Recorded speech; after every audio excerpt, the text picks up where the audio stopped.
Welcome back to my channel Earth Mom Reactions. मैं हूं ज्योति और वेलकम है आप सभी का मेरे चैनल में नए हैं तो बिल्कुल चैनल को सब्सक्राइब कीजिए। वीडियो पसंद आई तो आप लोग लाइक भी कर सकते हैं।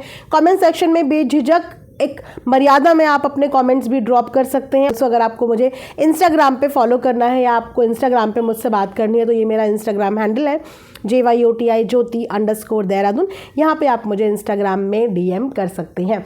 इसी के साथ वीडियो में आज हम लोग बहुत ही इम्पॉर्टेंट बातें करेंगे अबाउट द थिंग्स जो हम लोग आजकल सोशल मीडिया पे देख रहे हैं। काफ़ी सारे लोग डरे डरे सहमे नज़र आ रहे हैं। वो स्पार्क नज़र नहीं आ रहा है, चाहे वो हमारी ऑडियंस हो, चाहे वो हमारे इर्द गिर्द के बाकी के सब लोग हों। कहते हैं ना, एक इंथुजियाज़म था सबके अंदर काम करने का, एक कॉन्फिडेंस था सबके अंदर, एक चार्म था सबके चेहरे पे। कहीं ना कहीं ये जो चीज़ें सोशल मीडिया पे हो रही हैं इसकी वजह से लोगों के चेहरों के चार्म उड़ गए हैं, बहुत डिस्टर्ब हुए हैं। सबसे ज़्यादा इन सारी चीज़ों में डिस्टर्ब होती है हमारी ऑडियंस, क्योंकि उनका कोई स्वार्थ। एक चैनल ऑनर तो फिर भी चैनल चला के कमा लेता है, लेकिन जो तमाम ऑडियंस हमें देखती है उनका कोई भी स्वार्थ नहीं होता। लेकिन उसके बाद भी वो लोग इक्वली डिस्टर्ब होते हैं, परेशान होते हैं, अपना टाइम देते हैं। अपनी फैमिली को जो टाइम देना चाहिए वो टाइम वो लोग हमारे ऊपर इन्वेस्ट करते हैं, और उसके बदले में उनको क्या मिलता है? उसके बदले में उनको मिलता है डिप्रेशन, स्ट्रेस, एंजाइटी। जबकि सोशल मीडिया एक एंटरटेनमेंट की जगह है, लेकिन पिछले कुछ दिनों से इस जगह को इतना, कहते हैं ना, इतना हॉन्टेड बना दिया है ना, इतना हॉन्टेड कि आई थिंक बहुत सारे लोगों ने तो व्लॉग्स देखने भी छोड़ दिए हैं। सोशल मीडिया पर से लोगों का भरोसा उठ गया है। प्यार, मोहब्बत, ट्रस्ट, ये पूरा हिल चुका है।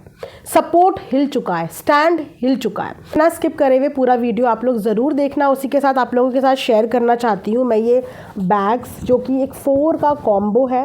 मैंने ये बैग इसीलिए मंगाए हैं क्योंकि विंटर्स के टाइम पे बहुत ज़्यादा कपड़े हो जाते हैं। अब जैसे कि विंटर्स धीरे धीरे जा रहे हैं तो ये बैग आपके बहुत आने वाले हैं।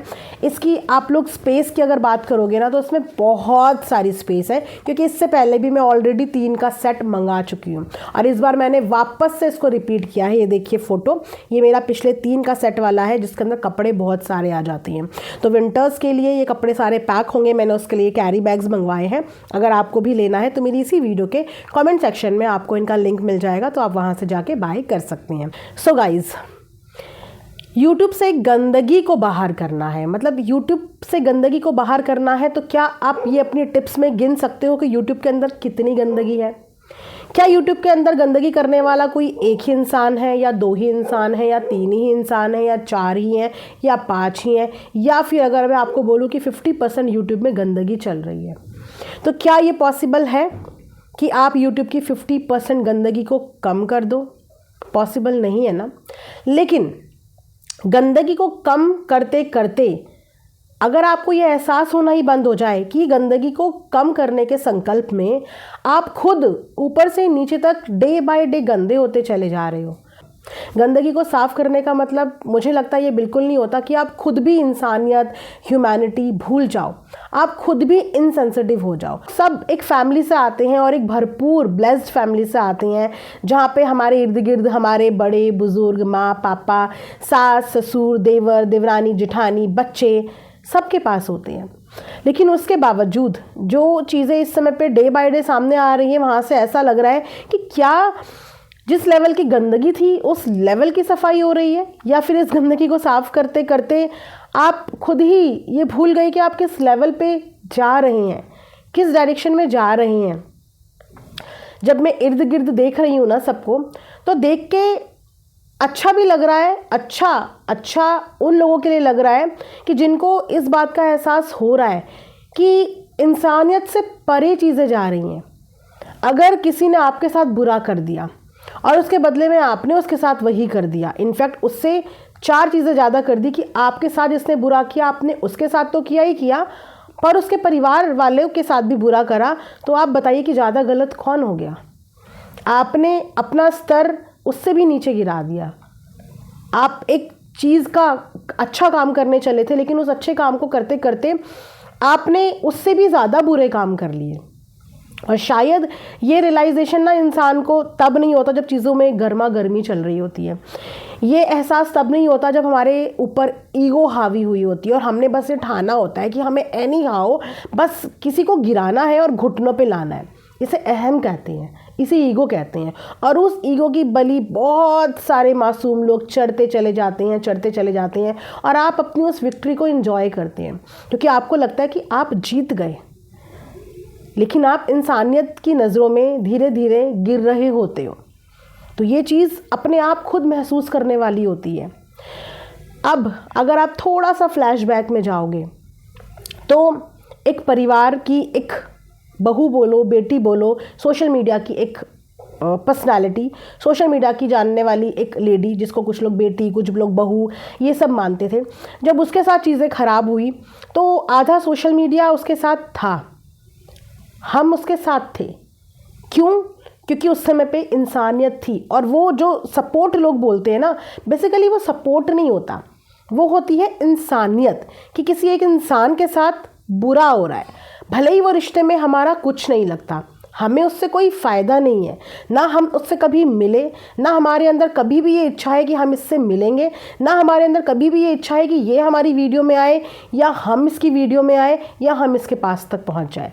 लेकिन एक इंसान हमें रोता हुआ दिखा और हमसे रहा नहीं गया, उस इंसान के आंसू पोंछने हम वहाँ पे चले गए। पिछले कई महीने से मैं, आप और हमारे जैसे बहुत सारे लोग यही कर रहे थे और उस समय पे सबका प्यार हमें मिला और हम सबके प्यार और एफ़र्ट्स का नतीजा ये निकला कि वो रोता हुआ चेहरा मुस्कुराता हुआ सोशल मीडिया पे वापस आ गया। वो टूटने के कगार पे पहुंचा हुआ रिश्ता धीरे धीरे करके जुड़ गया, वो भी इंसानियत थी।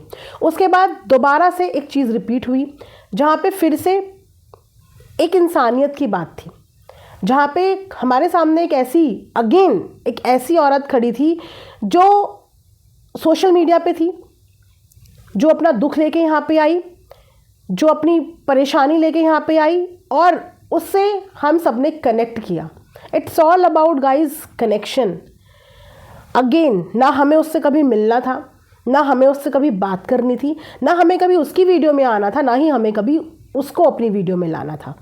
दूर से देखा, जैसे दूर से पहले एक 24-25 साल की लड़की का घर टूटते हुए देखा, उसी तरीके से दूर से एक ऐसी औरत को देखा जो पिछले काफ़ी समय से एक परिवार के लिए लड़ रही थी, अपने ऊपर बहुत नेगेटिविटी ले रही थी, गालियाँ खा रही थी। तो देखा वहाँ पर भी सिर्फ इंसानियत जगी और वो इंसानियत में किसी को बुरा नहीं किया, उस इंसानियत में सिर्फ यही पॉइंट था कि बराबरी रखो अपने प्यार करने वालों में, अपने प्यार करने वालों को अपने हाथ से जाने मत दो, क्योंकि ज़िंदगी में आप सब कुछ कमा लेते हो, लेकिन सच्चा प्यार करने वाला ना बहुत खुश नसीबों को मिलता है।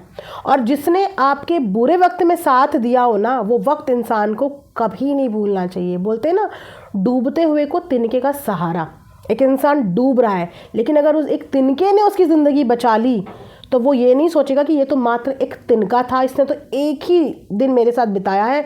लेकिन आप ये सोचो कि उस डूबते हुए इंसान को उस तिनके ने उस पल, उस सेकंड में बचा लिया। तो वो सेकंड सबसे ज़्यादा इम्पॉर्टेंट होता है।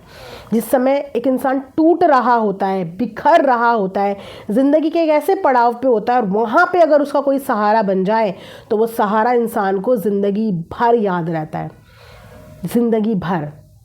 तो वो प्यार, वो इंसानियत यहाँ पे लोगों ने दिखाई। और उस वक्त भी जब वो लड़की परेशान हो रही थी, रो रही थी, उसको समझ नहीं आ रहा था कि उसके साथ ये क्या हो गया, उसको प्यार के बदले में ये क्या मिल गया, तो उस वक्त पे भी हमें इंसानियत ही दिखी। ना तो हमें फ़ायदा उससे था, ना हमें फ़ायदा उस वक्त पे उससे था। ये सिर्फ इट्स ऑल अबाउट इंसानियत।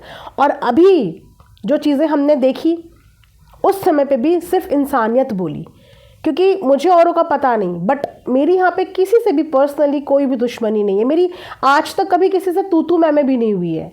और अगर कभी किसी ने मुझे बोला होगा तो हमेशा वन साइडेड ही हुआ है कि कोई बोलता रहा, मुझे बोलता रहा, बट मैंने पलट के कभी किसी को नहीं बोला। इसीलिए मैं ये चीज़ बहुत प्राउडली बोल सकती हूँ कि मैंने सोशल मीडिया पर किसी से आज तक लड़ाई नहीं करी, कभी किसी को जवाब नहीं दिया पलट के, क्योंकि मैं यहाँ पे बेसिकली काम ही करने आई थी।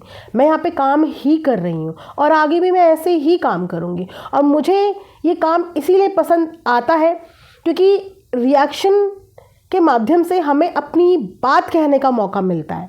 रिएक्शन के माध्यम से इस प्लेटफॉर्म से हम सही गलत को बिना झिझके, बिना डरे, बिना किसी दबाव में बोल सकते हैं। इसीलिए मुझे ये जो जॉनर है वो पसंद है कि मेरे पास एक प्लेटफॉर्म है जहाँ पे अगर मैंने देखा किसी इंसान को किसी तरीके से तो मैं बोल लूँगी खुल के कि ये मुझे अच्छा लगा या ये मुझे गलत लगा। इसी तरीके से अभी रिसेंटली जो चीज़ हुई, हमें वो चीज़ कैसे पता? अगेन क्योंकि हमें वो चीज़ दिखाई गई, वो चीज़ हमने देखी और वहाँ पे भी हमने एक पिता देखा, एक बाप देखा जो कि हम सबके घरों में है। कोई इंसान, मैं बोल रही हूँ, कोई इंसान कितना गलत हो, लेकिन अगर आपने उससे ज़्यादा बड़ी गलती कर दी, गलत इंसान को गलत करने की बजाय आपने अगर एक इनोसेंट इंसान को ह्यूमिलेट कर दिया, उसकी बेइज्जती हो गई, तो वो आपकी ज़्यादा बड़ी गलती दिखने लगती है। इस चीज़ को समझने की बहुत ज़रूरत है। तो यहाँ पे भी जब एक पिता को देखा तो अगेन अंदर की इंसानियत जागी कि अच्छा नहीं हो रहा है, ये गलत हो रहा है, ये ठीक नहीं हो रहा है। अब उसके बाद कल वापस से एक औरत को इतनी बुरी तरीके से रोते हुए देखा और अगेन विश्वास का कहते हैं ना चकना चूर हो गया। ये एक ऐसा एग्जाम्पल इन दिनों हमारे सामने आया है ना कि मुझे लगता है कि इसे देखने के बाद ना लोग किसी रोते हुए की आंखों से आंसू नहीं पोंछेंगे, किसी को परेशानी में देखने के बाद उसके लिए कभी आवाज़ नहीं उठाएंगे, क्योंकि ये एक लर्निंग हमें मिल रही है। और वो दिन बहुत जल्द आएगा कि अगर कोई व्लॉगर तड़प रहा होगा, परेशान हो रहा होगा, उसके ऊपर चीज़ें हावी हो रही होंगी, उसके लिए कोई एक हाथ नहीं जाएगा, उसके लिए कोई एक आवाज़ नहीं उठेगी उसके बैड टाइम पे, क्योंकि ये एक एग्जाम्पल, एक एक्सपीरियंस इन दिनों देखने को मिल रहा है। जो इंसान कल इतना रोते हुए सबके सामने आया, जिस इंसान ने अपने बारे में बताया कि उसको इतना प्यार करने का, इतना स्टैंड लेने का नतीजा आज की डेट में ये मिला कि क्या एक्शन उसके ऊपर हुआ। आज भी हमारे बीच में ऐसे फैमिलीज़ होती हैं जिनकी फैमिलीज़ में कोर्ट कचहरी को बहुत हॉट टाइप माना जाता है, थोड़ा कंजर्वेटिव फैमिलीज़ होती हैं। घर की बहू बेटियों को वो लोग थाने वगैरह की मतलब दहलीज पे चढ़ना, चलना, जाना भी बड़ा ख़राब मानते हैं। हम रहते हैं आज भी उसी सोसाइटी, उसी समाज के बीच में, इतने भी ज़्यादा अपग्रेड अभी नहीं हुए हैं, तो उनके लिए ये एक बहुत बड़ी बात हो जाती है। तो क्या इतना बड़ा कोई क्राइम होता है जो वर्बली चीज़ों से सॉर्ट आउट ना हो? क्या इतना बड़ा कोई क्राइम हो गया था कि जहाँ पे वाईटी पे होने वाली चीज़ें, देखो बाकी लोग कोई किसी के साथ कनेक्शन में नहीं है तो वो चीज़ें समझ में आती है, लेकिन एक इंसान जब किसी के साथ उठा बैठा होता है, घुमा फिरा होता है, एक साथ बातें शेयर करी होती हैं, तो वो कभी इस हद तक किसी के लिए नहीं जाता। वर्बल फाइट एक अलग फाइट होती है और वर्बल फाइट यहाँ पे सब कर रहे हैं, हर कोई, एक शब्द कोई अपने लिए नहीं सुनता। आज अगर मैं यहाँ से बिना नाम लिए हुए कोई एक उड़ता हुआ तीर छोड़ दूंगी ना, तो उस तीर को लेने वाले 10 लोग खड़े हो जाएंगे। यहाँ वो चलता है, कोई अपने लिए नहीं सुनता, हर कोई जवाब देता है, बराबर जवाब देता है। तो जब सारी लड़ाई यहाँ पे चल ही रही थी, हर कोई यहाँ पे जवाब दे रहा था, कोई चुप नहीं था, सब आके जवाब दे रहे थे। तो फिर इस वाईटी की लड़ाई को उस पर्टिकुलर लेडी के लिए जो कल इतना रो रही थी, परेशान थी, जिसका family background I am sure आप में से सबको पता है कि उसकी फैमिली इन सब चीज़ों को अच्छा नहीं मानती, सपोर्ट नहीं बेसिकली फैमिली का, तो उस लड़की के लिए ये एक बहुत बड़ा झटके वाली बात है, शर्मिंदगी वाली बात हो गई उसके लिए कि उसने एक रिश्ते पे भरोसा किया और एक रिश्ते ने उसे कहाँ पहुँचा दिया। इतने बड़े बड़े काम होने के बावजूद कोई माता पिता नहीं चाहते कि उनके ऊपर इस तरीके का जो ठप्पा होता है ना, वो ठप्पा किसी की भी घर की बहू बेटी, इनफैक्ट घर के बेटे के ऊपर भी लगे। आप में से कभी कोई नहीं चाहेगा। और सबसे अच्छी बात पता है क्या है कि इतना गलत करने के बावजूद भी एक उस आदमी के ऊपर भी ये ठप्पा किसी ने नहीं लगाया, किसी ने नहीं। उनके भी पेरेंट्स की लाज और इज़्ज़त रखी कि हुई, छोटी मोटी कंप्लेंट्स हुई, छोटे मोटे लीगल मैटर हुए, लेकिन इतने लेवल तक कोई किसी दुश्मन के भी नहीं जाता। और सामने अगर वो इंसान हो जिसके साथ आपने कभी उठा बैठा हो, उसके लिए इतने लेवल तक चले जाना, ये चीज़ें बहुत डिस्टर्बिंग है। और ये चीज़ें रिश्तों पर से विश्वास तोड़ रही है। और शायद यही चीज़ें हमारे आसपास के लोगों को पसंद नहीं आ रही है। इसका मतलब ये नहीं है कि वो आपसे हेट कर रहे हैं, लेकिन जो एक्टिविटी चल रही है ना, वो एक्टिविटी में लोगों के रिश्तों पर से विश्वास टूट रहा है, ख़त्म हो रहा है।